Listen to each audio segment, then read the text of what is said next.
Before I ever started my first business, I worked for 7 years for a number of very successful billionaires, and the lessons that they taught me about work ethic, I'll never forget.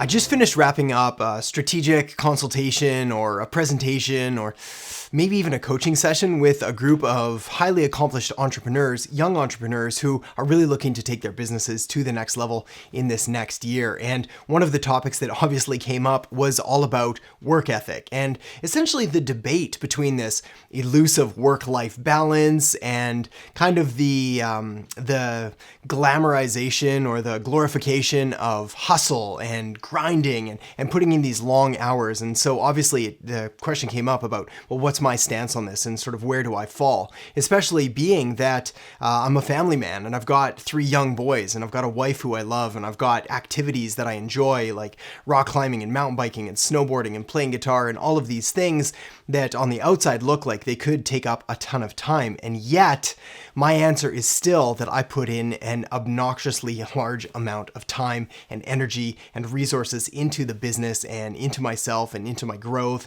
and into the goals that I want to accomplish.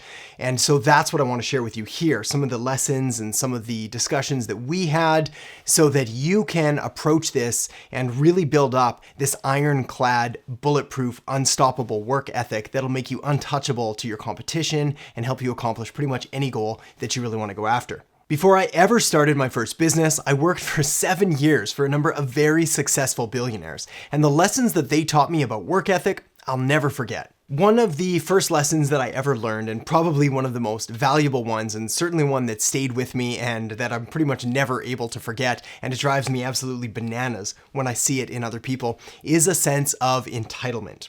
Essentially, having a sense of entitlement or this feeling that somebody owes you something or the world owes you something will absolutely kill your chances of success and it'll destroy your work ethic, because what we've seen and what they've seen and certainly what I've seen in my life and my business is that success is absolutely positively attainable. You can be ridiculously successful, but it's going to be way harder than you thought and it's going to take way more time than you thought, which is why I get a little bit frustrated and maybe even a little irritated when I hear people talking about putting in, 6 to 8 hours in a day and putting in like 4 or 5 days a week, or trying to build this lifestyle business, or making a few posts and not seeing results, or basically putting in what would be considered kind of like bare minimum effort, even if you were working as an employee for someone else. And then when it comes to your own business, there's no excuse, especially if what you're looking for is significant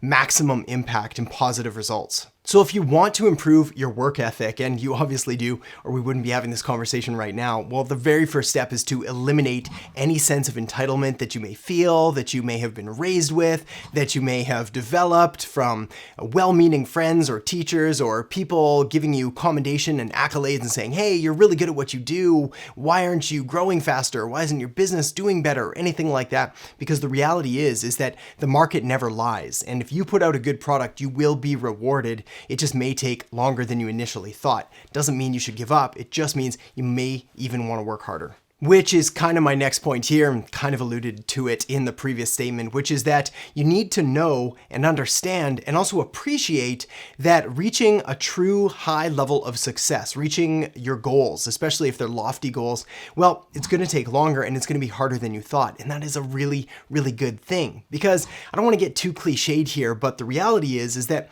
it's not really the goal that you achieve, but the person that you become in pursuit of that goal that really matters. Plus, if you become a better version of yourself, if you become more capable, more skilled, more talented, more able to deliver on results and things like that, well, you're not only going to be able to achieve this initial goal that you've set, but it's also going to make you weaponized to essentially achieve any further goals that you have in the future with that much more ease and that much greater expediency. One of the obstacles that does come up though when you're putting in the hours and you're putting in the work and you're really trying to develop that work ethic is the really human feelings of having doubts and fears. These lead to procrastination. They lead to feelings of laziness.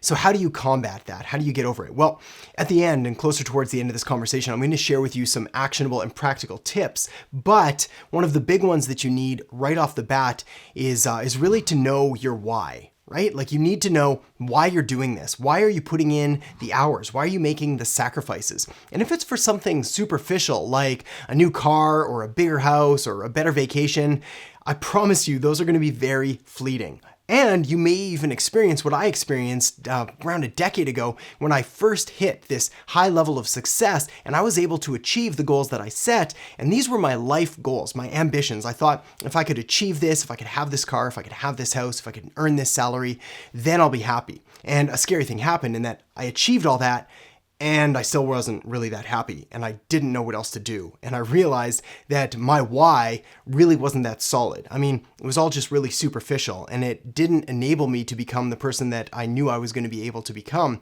So really drill down and get real with yourself and figure out, all right, are you doing this for yourself? Are you doing it for your family? Are you doing it to build a legacy? Just make sure that you're building your goals and your work on a solid foundation and not on some superficial dream for even a new car or a new house or anything like that. All right, let's talk about the next lesson that I learned, which is that you have unlimited willpower.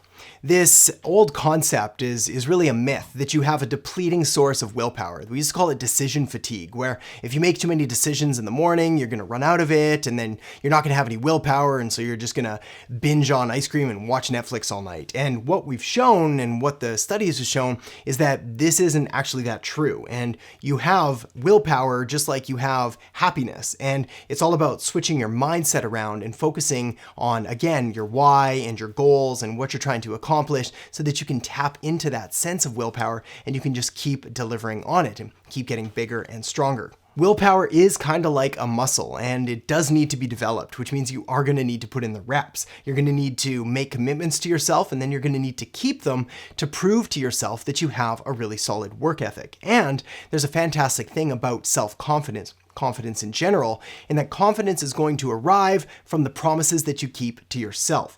Not to others, not to your mom, not to your dad, not to your friends, not to your partner, but to yourself. So this is why we're going to cover in just a minute 2 different ways to go about this, but it's really important that whatever you say you're going to do, you actually do it. So if you're going to clock in 15 minutes or 60 minutes or even 4 hours on a specific task, it's incredibly important that you actually stick with it. Which is going to lead me perfectly to my next point, and this is going to be very specific to you and to what type of personality you are and how you best accomplish things. But essentially, there's going to be 2 different ways that you're going to want to go about developing your work ethic.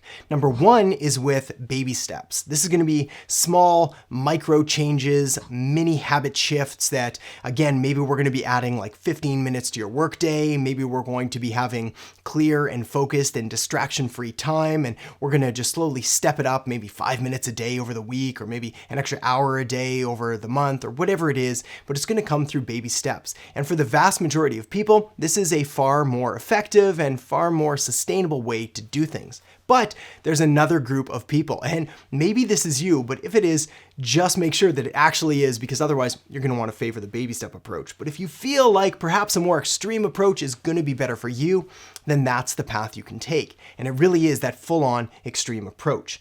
This is good if you've got a really solid why. You've got a strong goal, you've got a short time frame to accomplish it, and this is where you want to just dive all in, burn the boats, eliminate all distractions, and really focus in on becoming the true, masterful, sort of work dedicated person that you know you're capable of becoming. Regardless, however, of if you choose the baby steps or if you choose the all-in extreme approach, you still are going to need a few more tips that I'm going to share with you now that I learned from the billionaires that I've worked with and that I've definitely incorporated into my life over the last better part of a decade to build a number of successful businesses and a life that I'm really proud of and really happy with. The first thing is that you're going to need to be real with yourself about what your current obligations are, what kind of time you have available, and you're going to want to design and develop a routine and a schedule that works for you.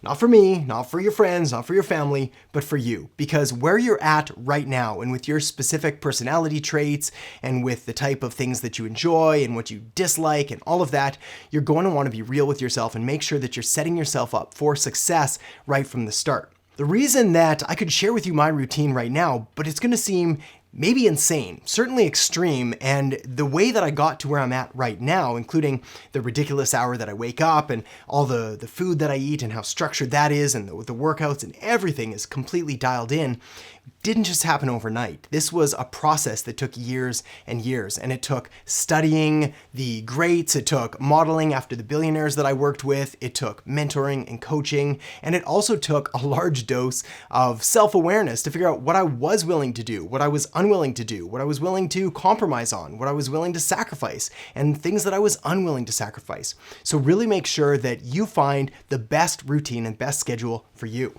Obviously, you're going to need to include work times in your schedule. And it's important here that we don't just talk about quantity of work, like those massive, monstrous, long work days, but more specifically, the quality of the work that you're doing within that quantity.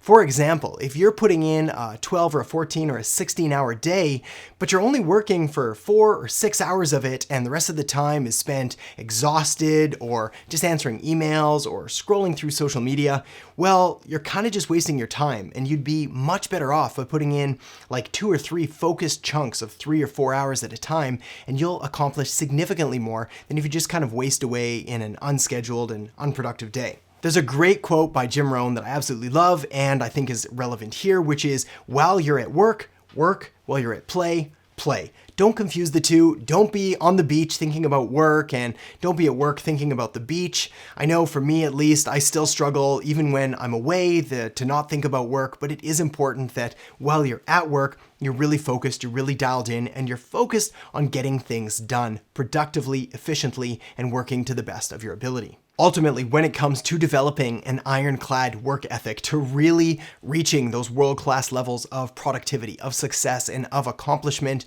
you ultimately just have to do it.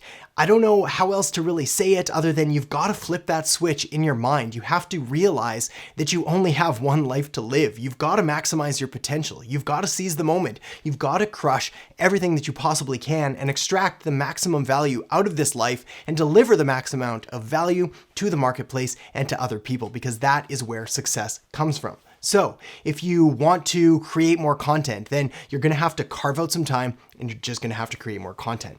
If you want to get in better shape, you're going to have to carve out the time and you're going to have to make an effort to get to the gym, plan your meals, and do what you need to do there. And if you want to build a thriving business, you're going to need to spend a ton of time on servicing your clients, on mastering the fundamentals of business, on learning from mentors and coaches, and on building the best business that you possibly can. And that is going to take an awesome amount of work. And that is a good thing, because it's through this work that you're going to become the best version of yourself. All right, the next thing you're going to want to do is check out the video I have linked up right here on 10 signs you are going to be successful. So make sure to check that out now, and I'll see you in the next episode.